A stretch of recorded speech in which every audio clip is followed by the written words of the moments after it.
It's been a month since the fratricidal, the worst war in Europe in the last 80 years, has begun.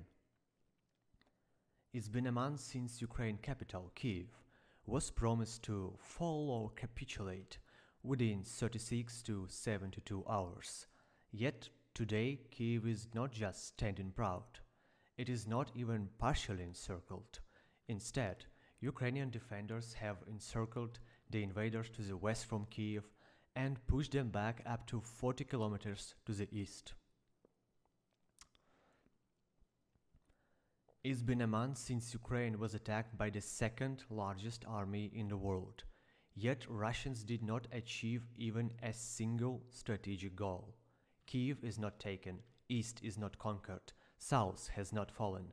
Quite the contrary, after Ukrainian defenders stopped the invaders at every direction, they now repulse them and begin counterattacking, causing the first tactical and, in some regions like Kiev, Kharkiv, Mykolaiv, local strategic defeats to the invaders.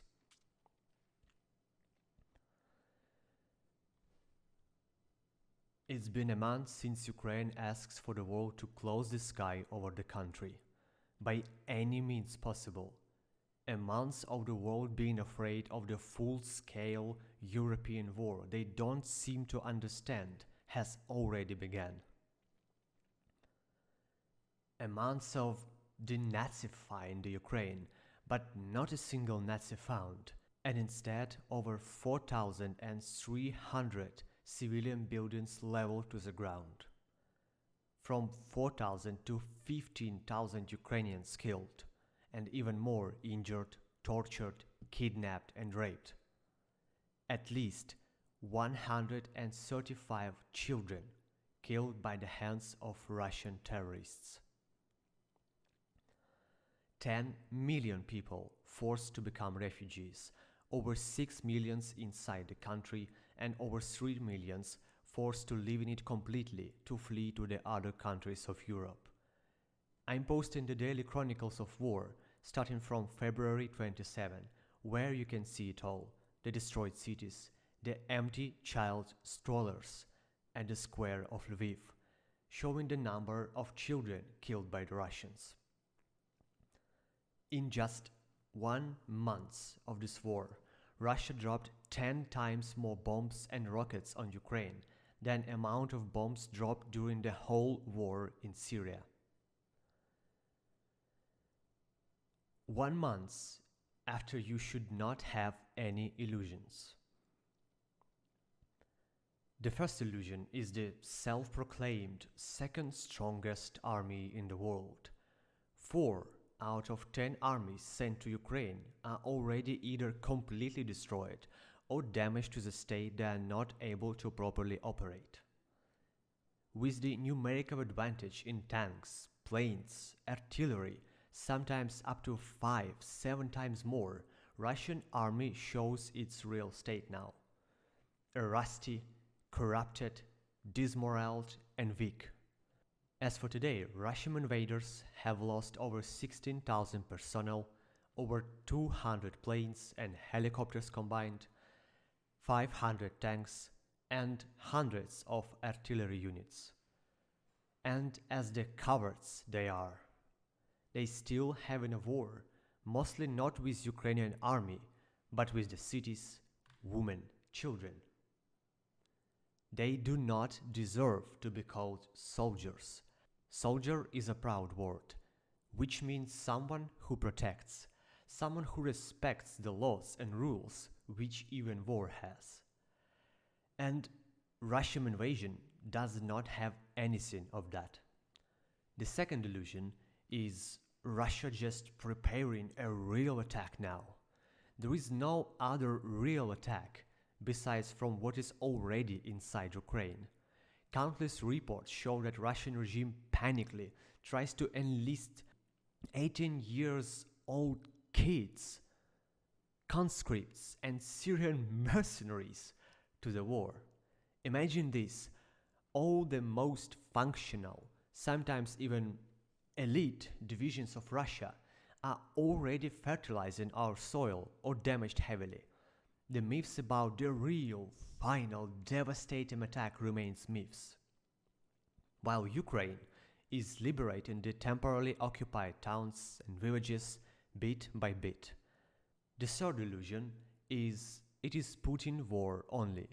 Russian economy and poor Russian citizens have nothing to do with that. Not the Putin himself presses dozens, thousands of triggers and drops thousands of rockets and bombs to our cities. The war machine, thousands of tanks, planes, rockets and bombs which fall on Ukrainian cities are made from money. And this money comes from Russian economy, from the bloody gas and oil which Russia uses to blackmail whole civilized world, from the billions of taxes which international companies keep paying in Russia. And as per multiple independent polls, over 70% of Russians proudly support the war. Russian citizens have elected and re-elected the regime of Putin multiple times. Aside from this sadly dying out minority who is openly standing against the war, the majority of Russians are simply silent. They are silently letting their government to see terror, destroy cities, and kill thousands of civilians.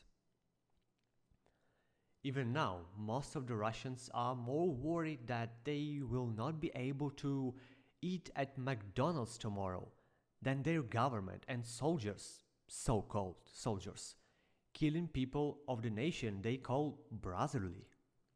Every Russian citizen is responsible for the actions of their government and army.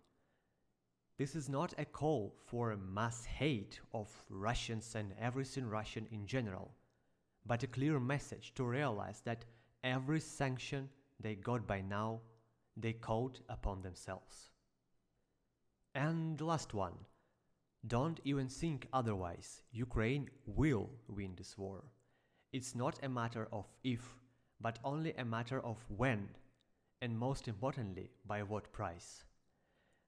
The words cannot describe how thankful I am and my whole country, thankful to every other country that stands with us, every country that understands that in this war a global question is being decided. Will the war live under the rule of law or under the law of force? How thankful I am to every single one of you who is doing anything to help, financially supporting our army or refugees, myself, giving the refugees shelter, sending humanitarian aid, or spreading the word in social networks. Ukraine will win this war. But the price paid for it is something already beyond the most horrific imagination. The price left to pay depends directly on how solidly, how united the world will stand with us.